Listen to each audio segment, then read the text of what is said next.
Jurilande, muito se falou na possibilidade dessa enchente ter tomado essas proporções em virtude da construção das hidrelétricas de Santo Antônio e Jirau, no Rio Madeira. Você acredita nisso?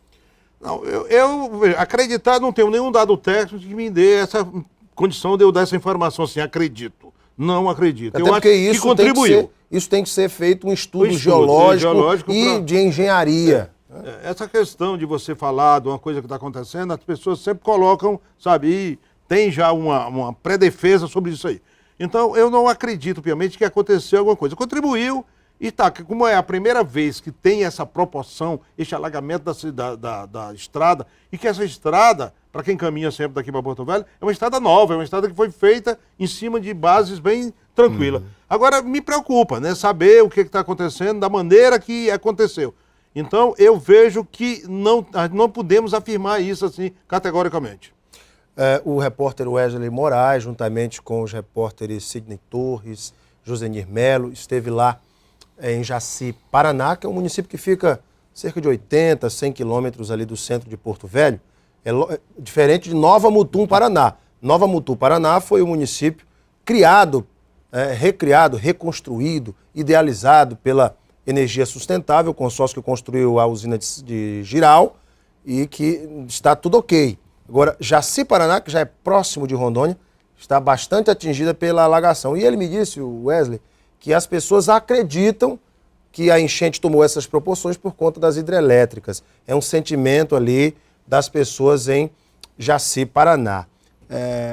O Jurilande, e também se fala na possibilidade de abertura das comportas. Você que é um homem estudioso, que se debruçou sobre o tema das hidrelétricas, você tem alguma opinião formada sobre isso? Não, me preocupa também, porque como o volume, e isso a gente está vendo, é gigantesco, então, quer dizer, e é a primeira grande enchente que tem pós-construção, então, quer dizer, a gente não tem um dado.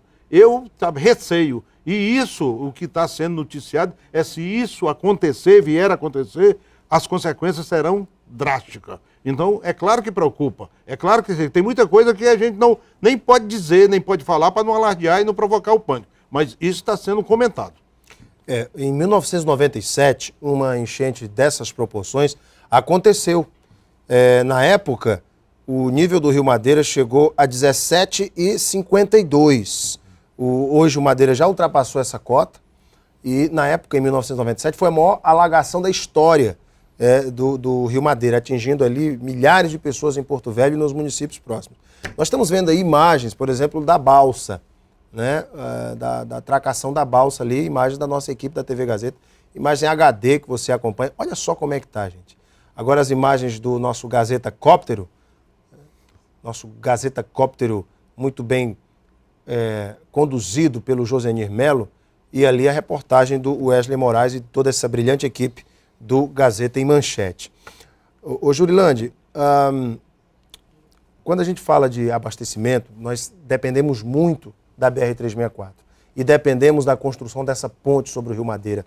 A ACISA também pode fazer uma pressão para que essa licitação não seja novamente embargada, cancelada como foram as outras no passado, e essa ponte saia do papel? Rapaz, eu acho que já passou o tempo. Em 2012, eu participei de 2 reuniões lá em Porto Velho, com toda a representatividade do Ministério do Transporte, com o pessoal de Porto, com todas essas coisas, que o problema era outro. O problema era a questão de não poder passar a balsa porque o rio estava muito seco. Tinha baixado muito o nível. Era outro problema, que é o problema que a gente vive em agosto e setembro. Então, veja bem. Agora, eu não posso, a mim, não entra na minha cabeça, não dá para mim entender este espaço de tempo. Eu me lembro, a primeira vez que eu ouvi falar dessa licitação, eu acho que está com 12 a 15 anos. E repetidas vezes são feitas e tem um embargo e tem alguém que entra na justiça. Eu não posso acreditar. E, veja bem, as pessoas sabem, nós temos hoje 11 representantes, 3 senadores, 8 deputados federais, que têm que correr atrás disso de uma maneira, mas, sabe, não é... O que nós estamos passando, é claro que isso só não ia resolver o problema. Porque, como já falei, o problema são de 3 espécies. Mas ajudaria, a gente ficaria mais tranquilo. Tem uma coisa aí que pode ver. Mas eu não posso acreditar, não dá. Uma pessoa sensata, equilibrada, para entender o que acontece com essa licitação. Eu não posso, porque eu acredito que deva ser. Nós fizemos uma estrada. São forças ocultas. Não acredito nessas forças ocultas.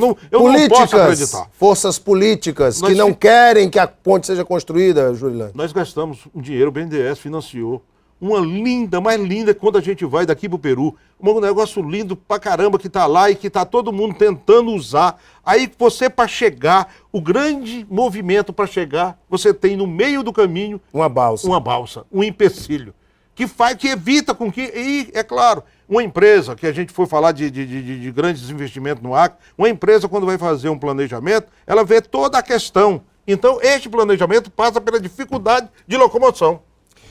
O superintendente do DENIT, o Departamento Nacional de Infraestrutura de Transporte, com jurisdição aqui para o Acre e Rondônia, o senhor Antônio Gurgel, ele concedeu uma entrevista coletiva e disse o seguinte, que o DENIT não possui nenhuma alternativa que possa evitar o isolamento do Acre pela BR-364. Haja visto que é a única via de acesso.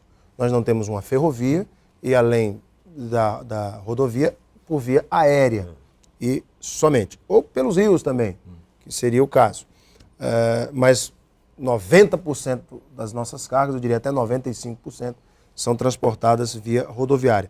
No Brasil, esse modal é responsável por 85% das cargas. E se debateu, inclusive, o presidente da Confederação Nacional de Transportes, o senador Clésio Andrade, do PMDB de Minas Gerais, concedeu entrevista recentemente, e eu assisti essa entrevista, falando do problema dos modais no Brasil, da necessidade do país investir em infraestrutura para ferrovias e hidrovias, que o país é muito dependente das rodovias. E o Acre é dependente de uma rodovia que não tem uma ponte. Jurilândia, para a gente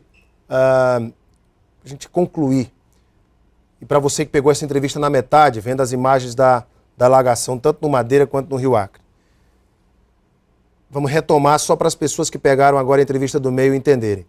Colapso no abastecimento de produtos de supermercado, mercadorias. Existe essa possibilidade? Não existe.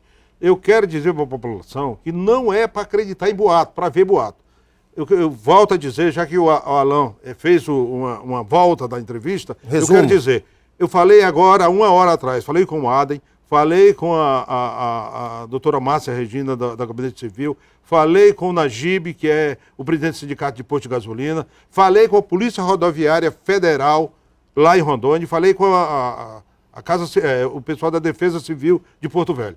Então, está tudo normal, não existe. É claro que as coisas estão sempre acontecendo em um volume bem menor.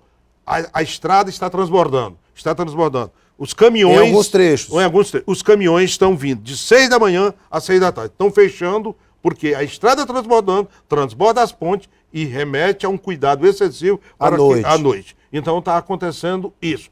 O governador do estado já tem um plano para se acontecer alguma questão na área do petróleo, na área do combustível. Cruzeiro do Sul tem condições de abastecer por 20 a 25 dias. Não tem nenhum problema. Os postos de gasolina têm hoje, em todos eles está tudo normal. Eles têm hoje o mesmo quantitativo que eles tinham há 30 dias atrás. Não tem ninguém comendo. Então, quer dizer, não adianta a gente ficar preocupado e fazer pânico. A gente tem que ficar tranquilo. É claro que a situação, ela remete a um cuidado maior. Ela remete a uma coisa. Por exemplo, ir para Porto Velho. De maneira nenhuma ir de carro para Porto Velho. De maneira nenhuma. O pessoal da Polícia Federal pediu. Não está passando nenhum veículo de passeio.